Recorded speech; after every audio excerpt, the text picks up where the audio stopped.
Assalamualaikum dan selamat sejahtera kepada penonton Kebun Bandar di mana segala idea dan kreativiti dirangsang, digabung dan dipersembahkan untuk anda. Saya Ramona Zamzam akan bersama anda selama 30 minit bagi menyingkap tip-tip dan kaedah-kaedah pertanian bandar khas untuk anda. Apa lagi? Jom kita masuk. Assalamualaikum. Bertani mengeluarkan keringat adalah satu aktiviti yang amat bermanfaat. Selain dari hasil bercucuk tanam, anda juga dapat menguatkan tubuh badan. Itulah apa yang saya lihat pada persekitaran rumah banglo di Medan Gopeng ini.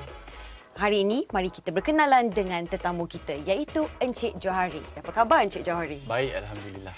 Baik, Encik Johari, yang pertama sekali saya mahu bertanya. Kalau Encik Johari boleh berceritakan sedikit tentang latar belakang kebun Encik Johari ni. Kita bermula dengan 5 tahun lepas bila kita pindah masuk ke kediaman ini.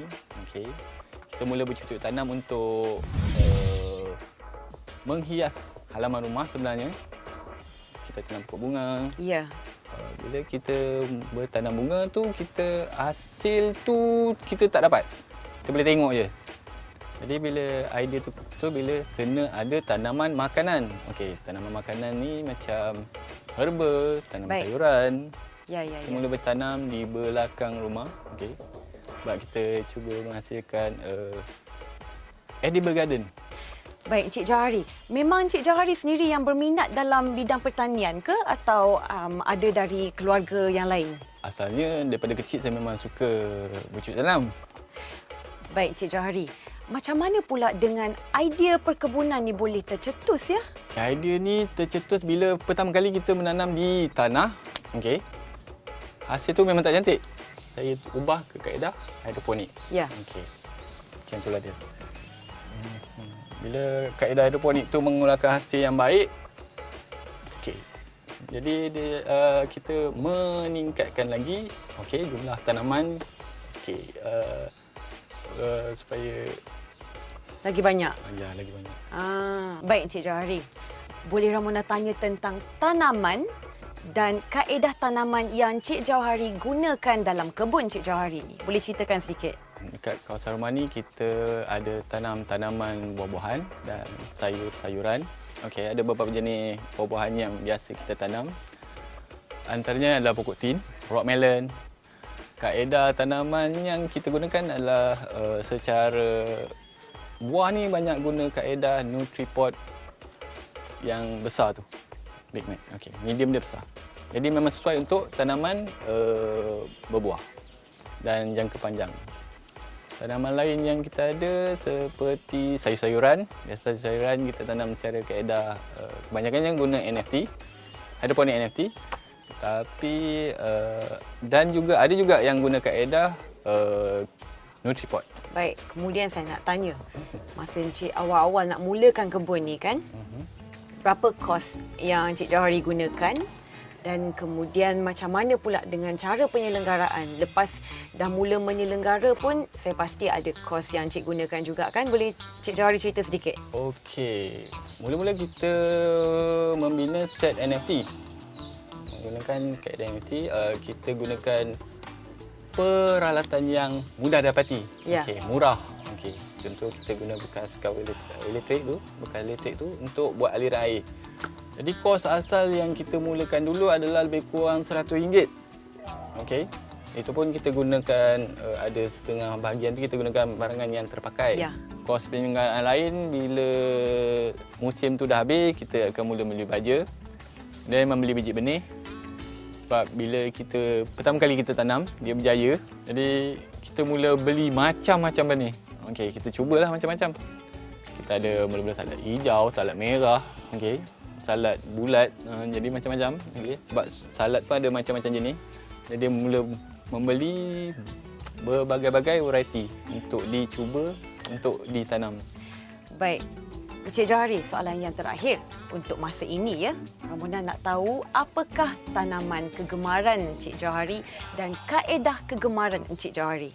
Tanaman kegemaran saya dah teliti, pokok tin dan pokok rock melon.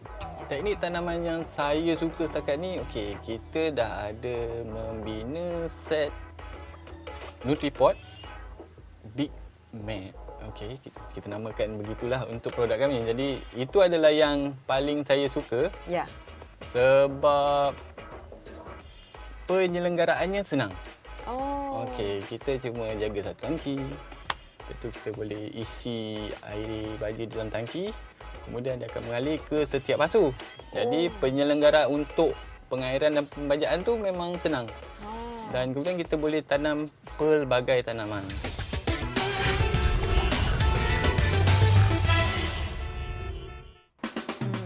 Sangat comel. Ya, itu dia. Banyak betul kaedah dan teknologi pertanian yang telah diajar oleh Encik Jauhari kepada kita. Menarik kan? Dan Ramona pasti anda semua mahu belajar lebih banyak lagi. Tetapi sebelum itu, apa kata kita belajar sesuatu dalam segmen DIY dulu?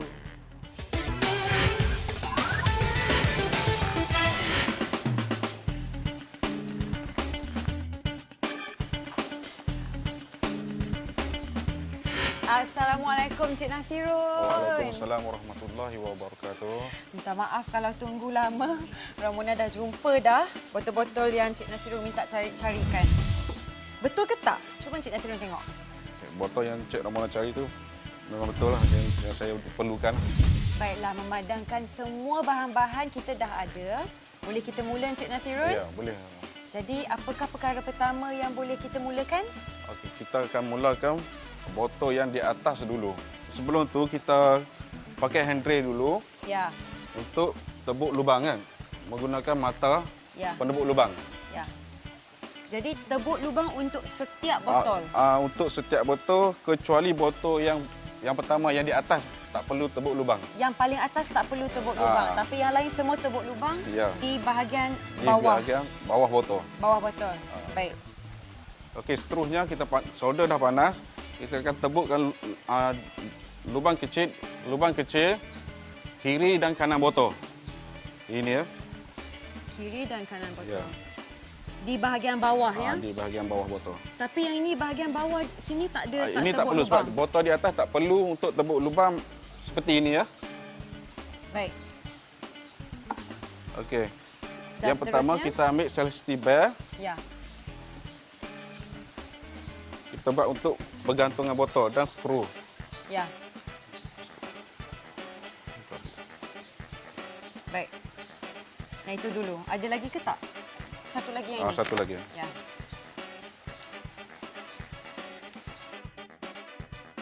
Sekarang kita ambil marker pen.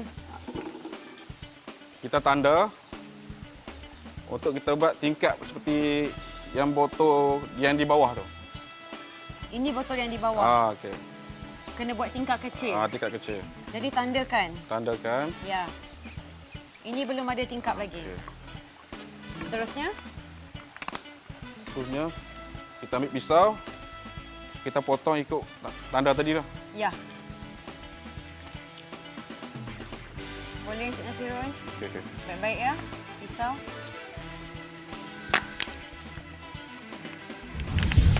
Satu dah siap. Satu dah siap. Okey, Sebelah lagi. sebelah lagi. Ini ha. Baik. Ini ha. Okey.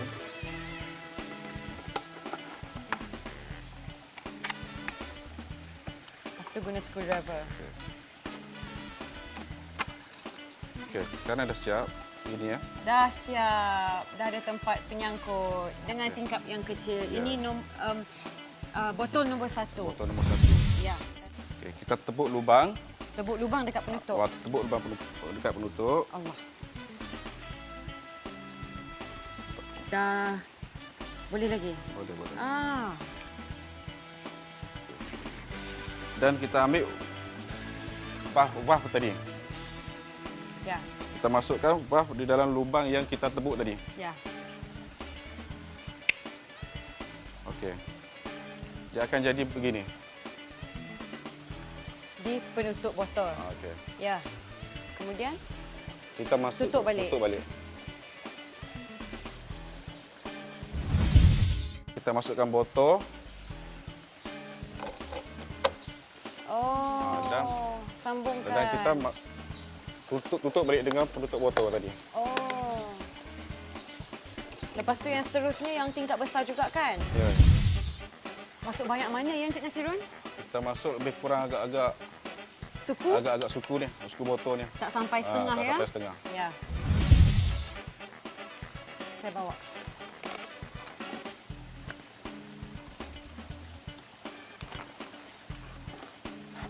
Sikit lagi. Okey.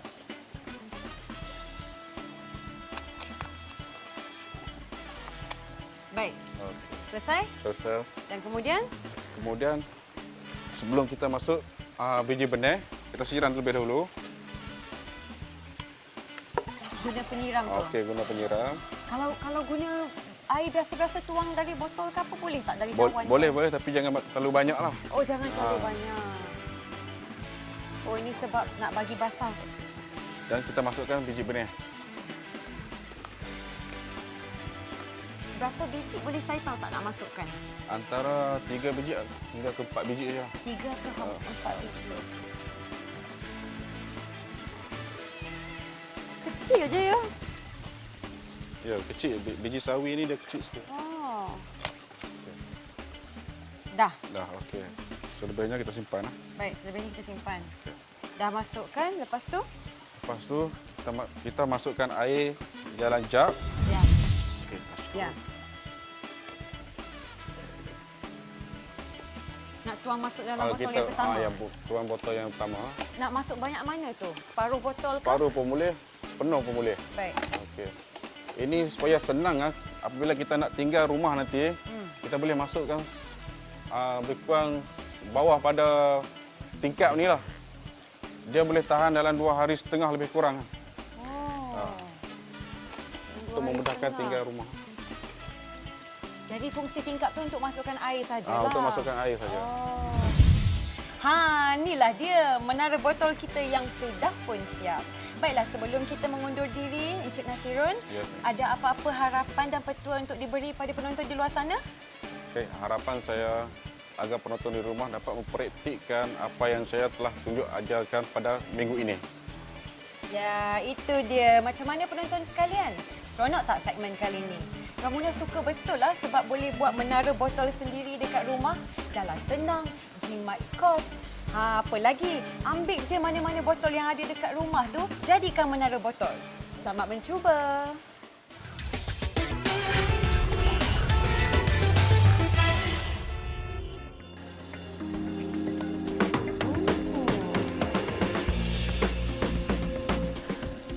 Aduh, seronok betul lah Ramona tengok pada tanaman-tanaman Encik Jauhari yang segar dan ranum ni.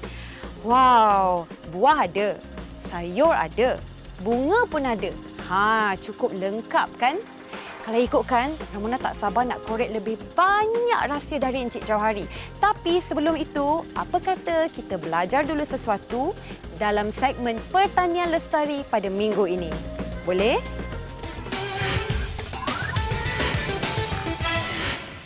Kalau nampak gini jangan dekatlah. Itu, jangan dekat. Itu kumpulan kuat ya? Dia defensif masa tu. Oh. Dia ada dia punya peranan lah. Kalau yang ini bolehlah kita datang dekat berdiri sebelah dia. Oh. Jadi tak ada masalah kalau berdiri kat sebelah macam tak ni? ada, Dekat? Tak ada masalah? Tak ada masalah. Selagi tak berdiri depan, terowong masuk dia. Oh. Apa khabar para penonton? Kembali lagi kita di segmen Pertanian Lestari. Pada minggu ini kita akan belajar mengenai lebah kelulut. Apa tu lebah kelulut? Lebah Ramona tahu, kelulut Ramona tak tahu. Tapi untuk bertanya lebih lanjut, apa kata kita berkenalan dulu dengan tetamu kita hari ini iaitu Puan Fiza. Apa khabar Puan Fiza? Khabar baik, sihat. Terima kasih ya. Khabar? Alhamdulillah sihat juga. Terima kasih sebab sudi bersama kami dalam rancangan Kebun Bandar. Terima kasih menjemput saya. Ya.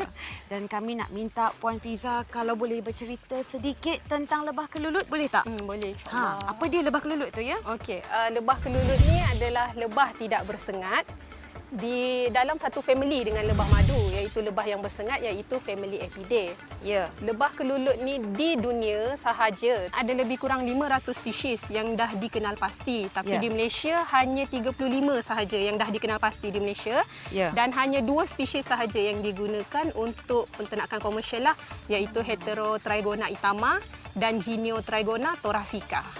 Dah macam cakap Jepun nama Ha dia. kan, kalau yang ini, contoh yang ini dia itama lah, Heterotrigona itama. Baik Puan Fiza, yang seterusnya Ramona nak tahu apakah kena mengena lebah kelulut dalam bidang pertanian ya? Kenapa kita boleh ada topik ni dalam segmen Pertanian Lestari hari ini? Okey, untuk lebah kelulut ni pada asalnya lebah kelulut ni tinggal di dalam hutan. Di dalam hutan dia adalah ejen pendebungaan yang baik. Oh. Okey, untuk hasil kaitan dengan tanaman, dia juga kita boleh gunakan sebagai ejen pendebungaan, yang mana seperti kita tahu tanaman ni, pendebungaan adalah salah satu elemen yang penting untuk menghasilkan buah yang banyak, terutama di dalam pokok berbuah. Okey, jadi lebah kelulut ni dia akan menjadi ejen pendebunga lah tanpa menggunakan tenaga buruh. Okey, nak tengok dalam. Oh. Kalau nak buka ni, Ya. kena pastikan kita tak berdiri di pintu masuk lah. Di terowong dia. Maksudnya kita kena sama ada tepi ataupun belakang koloni itulah. Okey, ini rupa dalam dia. Seperti yang saya cakap tadi, dia ada hasilkan 3 benda. Ya. Madu, roti lebah dengan propolis. Ya. So yang membentuk sarang ni semua kita panggil sebagai propolis. Yang hitam ni. sarang ni. Ni sarang dia, rupa sarang dia. Okey, yang ini boleh nampak sikit dalam tu ada madu. Ya, betul. Lepas tu yang ada... Puan memang boleh datang dekat macam ni, tak ada masalah? Boleh, tak ada masalah sebab dia tak menyengat. Jadi kita boleh datang. Kita boleh dekat dengan dia lah. Oh. Okey, yang ini kalau nampak perasan ada kuning dalam tu, itu bibret roti lebah dia. Oh, itu roti Itu roti lebah. Kalau dekat dalam ni dia ada lagi kasta lebah yang lain. Oh. Maksudnya dia ada ratu dia dekat dalam, dia ada lagi lapisan telur dia dekat dalam. Ini yang telur dekat atas lah. Baik Puan, Ramona nak tahu dalam menternak lebah kelulut ni kan, ada apa-apa permasalahan tak? Okey, kalau untuk lebah kelulut ni dia punya perosak macam lebah madu jugalah. Selain perosak utama yang kita dengar Serangga sekarang, serangga ada juga. Perosak utama yang kita dengar sekarang adalah black soldier fly ataupun BSF. Oh. Okey, dia sejenis serangga Ya. yang akan masuk ke dalam, bertelur di dalam koloni ni. Maksudnya di atas dekat kawasan propolis Dia akan ni. bertelur. Ah, Dia dapat masuk. Boleh, dia boleh masuk. Kalau ada rongga-rongga, macam kalau binaan kita tengok kan Ada dia longgar ada sedikit. dia ada longgar sedikit, so dia boleh bertelur dekat dalam. Oh. Telur tu akan menetas dan lava tu akan jadi perosak dekat dalam ni lah. Dia akan makan madu, makan bibret roti lebah tadi. Kacau rumah orang lah kiranya. Betul. Nanti koloni akan lari. Baik. Pasal madu pula Puan. Okey. Macam mana kita nak dapatkan hasil madu tu? Cara pengambilan dia? Okey, kalau untuk ambil madu, Ya. kalau zaman dahulunya Ya. kita pakai picagari. Kita sedut satu-satu. Tapi Yang macam zaman dekat sekarang, hasil inovasi usahawan kita adalah penyedut madu yang bermotor. Ya. Ini contoh ni daripada breast pump, Ya. pump susu yang dimodify. Ya. Okey, cara untuk ambil madu tu, kita kena sedut masuk satu-satu. Memang sedut tu tak kacau? Kita tak kacau. Oh. Kita just sedut je. Di sini itulah, so dia akan masuk sampai habis. Sedut sampai habis. Kira kita terpecahkan sedikit dia punya bahagian sarang tu, tak ada masalah. Tak ada lah. masalah sebab nanti dia akan buat baru. Dia akan isi, kemudian dia akan tutup lagi lah. Oh, dia akan buat balik. Ya, betul. Itu dia para penonton sekalian, macam mana seronok tak? Ramona betul-betul teruja sebab pertama kali dapat rasa madu terus daripada sarang lebah kelulut. Anda pula bagaimana? Ramona pasti ada yang berminat untuk menternak lebah kelulut mungkin? Sehingga di sini sahaja segmen Pertanian Lestari kita pada minggu ini. Sehingga kita berjumpa lagi pada minggu hadapan. Baik, Encik Johari. Ya. Selama mengendali kebun di rumah sendiri ni kan, Okey. ada tak apa-apa cabaran atau masalah yang Encik Johari lalui? Okey, masalah yang paling asal biasa kita hadapi ialah serangan serangga. Ya. Okey, kita ada macam-macam jenis serangga, kutu trip, apid, whitefly atau benap. Okey, selain daripada tu serangan kulat. Oh. Contohnya di sini, okey, Oh, bintik-bintik ni pun serangan kulat. Ya, kulat tu. Lepas tu nak buat macam mana ni? Jadi kita akan guna, kalau kita setakat pokok dah tua kita biar aje. Oh. Kalau kita tembur racun kulat, dia dah ada kesan kimikal. So kita nak elak selagi boleh. Dan kemudian Ramona nak tanya mengenai sasaran. Encik Johari ada apa-apa sasaran tak dalam masa yang akan datang untuk kebun Encik Johari ni? Okey, sasaran saya untuk meningkatkan lagi jumlah tanaman. Okey. Oh, nak banyak lagi? Banyak lagi. Oh. Lepas tu kita nak reka bentuk yang lebih menarik, okey, up to date, okey, menarik. Jadi Nak hias lebih banyak lah. maksudnya mungkin ke arah vertikal kan. Okey, tanaman di dinding lebih macam tu. Oh, baik. Mungkin kita nak tambah penggunaan solar. Oh, Okey, sekarang ni ada setengah set tu kita pakai masih menggunakan elektrik. Ya. Jadi kalau kita boleh ubah je kepada solar, so kita dah pergi ke depan sedikit dalam arena bercucuk tanam walaupun di keliling rumah. betul. Baik. Dari situ boleh memulakan sesuatu ya? Ya, betul. Baik Encik Johari, untuk soalan yang terakhir, boleh tak Encik Johari beri apa-apa pesanan kepada para penonton di luar sana? Okey, harapan saya pada para penonton supaya marilah kita melakukan aktiviti yang berfaedah seperti bercucuk tanam di sekeliling rumah. Hasilnya boleh dikongsi bersama. Okey. Hidup pun sihat. Ya, betul. Aktiviti yang baik bersama keluarga, okey. Mengeratkan lagi hubungan kekeluargaan. Baik. InsyaAllah. InsyaAllah. Terima kasih banyak-banyak ya Encik Johari sebab sudi beri tunjuk ajar pada kita semua. Bye-bye. Bye-bye. Amin. Muah. Hai, beruntung betul lah kita dapat lawat Encik Johari hari ini. Banyak betul yang kita dapat pelajari dari beliau kan? Ramona harap apa yang anda pelajari hari ini dapatlah anda cuba sendiri di rumah. Sehingga kita berjumpa lagi pada minggu hadapan dalam rancangan Kebun Bandar bersama saya Ramona Zamzam.